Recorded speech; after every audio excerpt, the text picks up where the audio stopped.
Now, some of the ligaments in and around the spine. So if we look, you have the anterior longitudinal ligaments, which are located anterior to the vertebral bodies. You have the posterior longitudinal ligament located posterior to the vertebral bodies within, and it's actually within the spinal canal. And there's going to be the next slide is going to have a picture of these, so you'll kind of get to see where they all are. The ligamentum flavum connects to the in between all the lamina of the vertebrae. So if you remember when we were going over the landmarks on the vertebrae, we talked about where the lamina is located. The interspinous ligaments is between the spinous processes, and the supraspinous ligaments connect to the tips of the spinous processes. So if we look at this next slide, so here we're looking at a sagittal view, a sagittal cut of the spine. Okay, here is your anterior longitudinal ligament, goes all along the anterior surfaces of each of the vertebrae. And you have the posterior longitudinal ligament. So the posterior longitudinal ligament is actually inside the spinal canal. So it goes to the posterior surfaces of the vertebral bodies.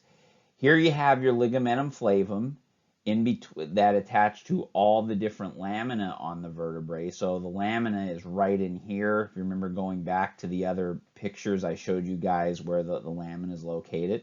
Here's your interspinous ligament. So just think of the name, interspinous ligament in between the spinous processes, and then the supraspinous ligament goes along the posterior surface of the spinous processes connecting to each one of the tips. So those are all the ligaments. So what I want you to be thinking about is think about what movements would be restricted by each of those based on their location. What movements, think about it, would be restricted by these ligaments? So obviously ligaments provide stability to joints, but they also will restrict certain movements. So think about, based on their location, what movements they would be restricting.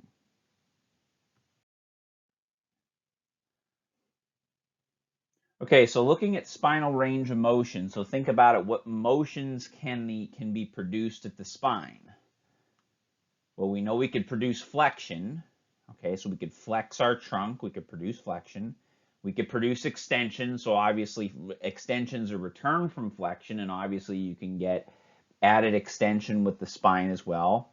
You can rotate the spine, and you can also laterally flex. Okay, so you can actually get all of those motions kind of universally throughout the spine. Now, certain parts of the spine will allow for greater motions with some of these, but as a whole, we could produce this. So when we look at the spine, we know we could produce motion through all the different planes of motion. Okay, obviously flexion and extension would be in the sagittal plane, rotation would be in the transverse plane, and lateral flexion would be in the frontal plane. So then, two questions you want to be thinking about is, which sections have the greatest amount of movement, and where muscles come from to produce the above motion. So we're going to be talking about in the coming slides which muscles are going to be producing the different motions that occur at the spine.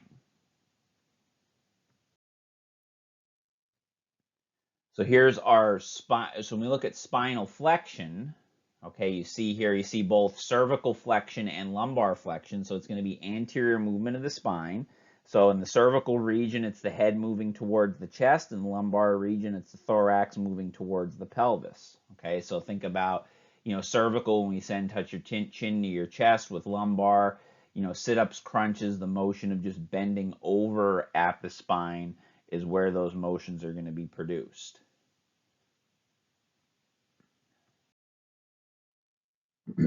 So when we look at cervical flexion, so one of the muscles that is the agonist to that primary mover, the sternocleidomastoid. So if you look here, you can see the sternocleidomastoid, and the sternocleidomastoid has two portions to it.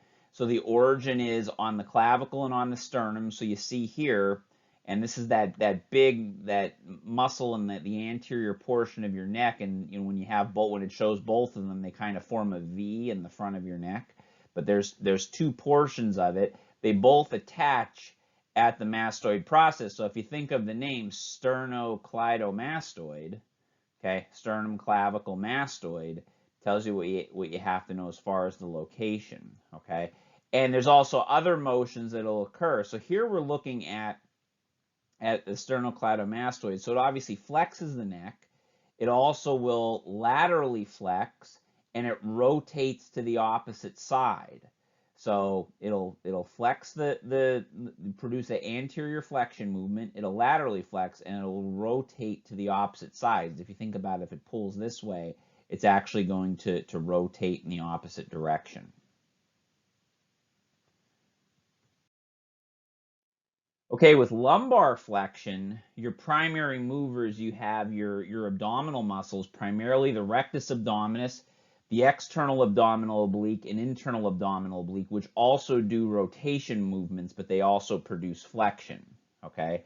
So you have your abdominal muscles here.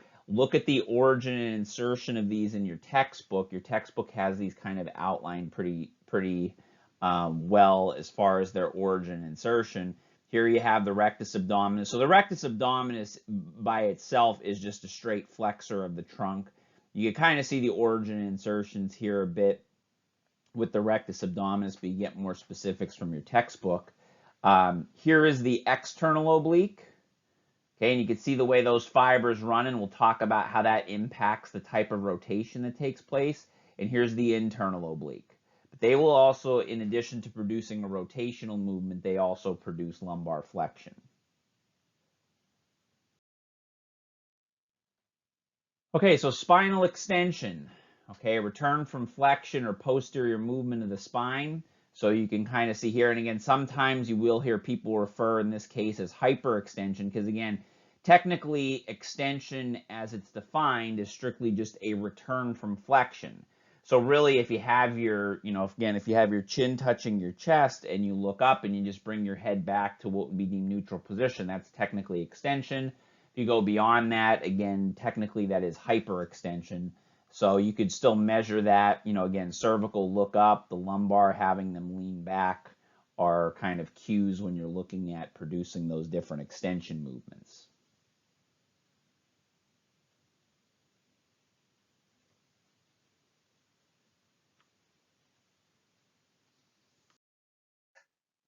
So when we're looking at cervical extension, again, the prime mover, and I'm going to tell you what you have to know as far as kind of breaking down some of these muscles in the spine, because we're going to kind of learn them just in general as far as their movement characteristics, and you'll get more in depth in advanced functional anatomy.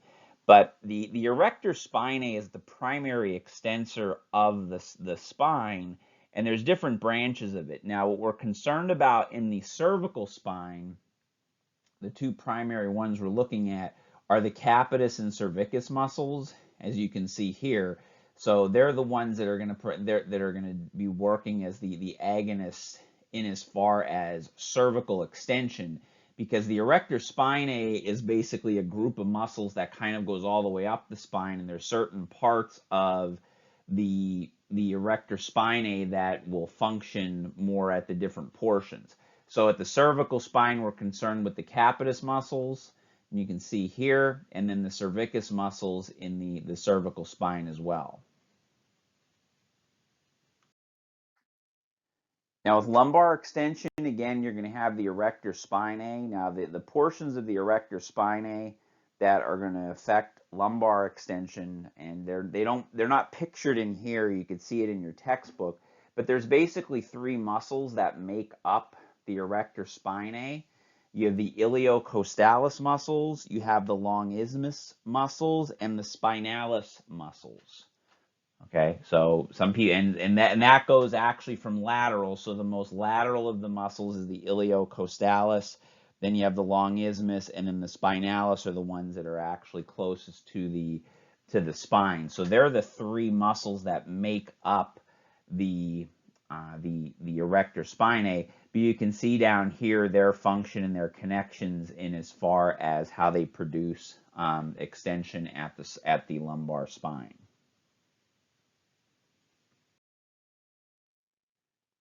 Now, other movements, we can do lateral flexion as well. So you see your cervical lateral flexion and your lumbar lateral flexion. So again, then you have your cues there. So your cervical would be your ear to shoulder.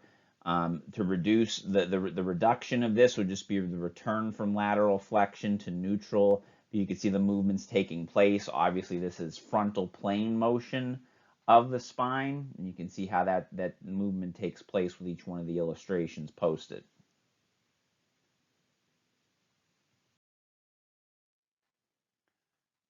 So the agonists for cervical lateral flexion, again, include the sternocleidomastoid with this because you will get lateral flexion movement. So here in this picture, so we're picturing a left sternocleidomastoid here, so it'll produce lateral flexion to the left. The muscles in the erector spinae, again, particularly the cervicus and capitis muscles, will also produce cervical lateral flexion.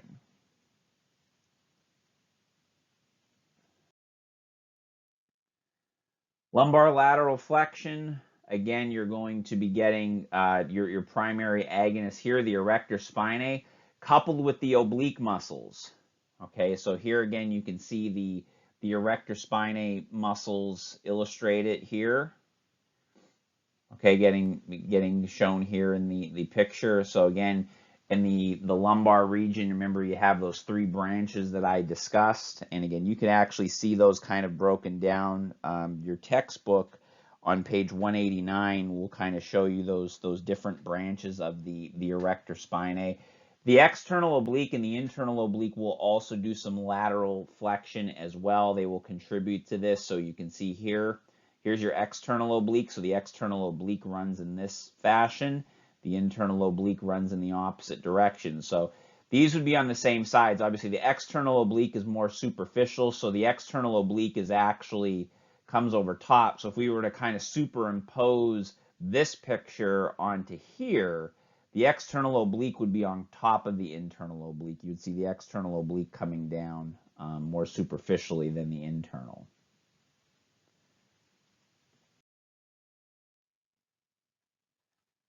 Spinal rotation. So here you can see cervical rotation and lumbar rotation taking place in this picture.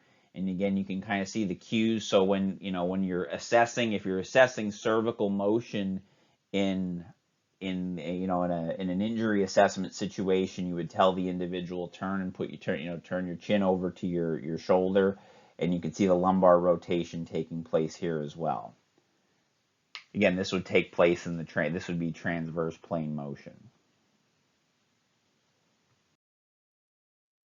So the sternocleidomastoid, so now when you're looking at cervical rotation and the sternocleidomastoid being your prime mover, it's going to be rotation to the opposite side. So here you're pictured a left sternocleidomastoid. It will produce cervical rotation to the right. So if you picture the line of pull here in as far as rotation is concerned, the line of pull, if it's going to pull this way, it's actually going to cause, in the case of rotation, it's going to rotate it to the opposite side. So if you're looking at motions taking place at the sternocleidomastoid, again, you're looking at flexion, you're looking at lateral flexion to the same side, rotation to the opposite side.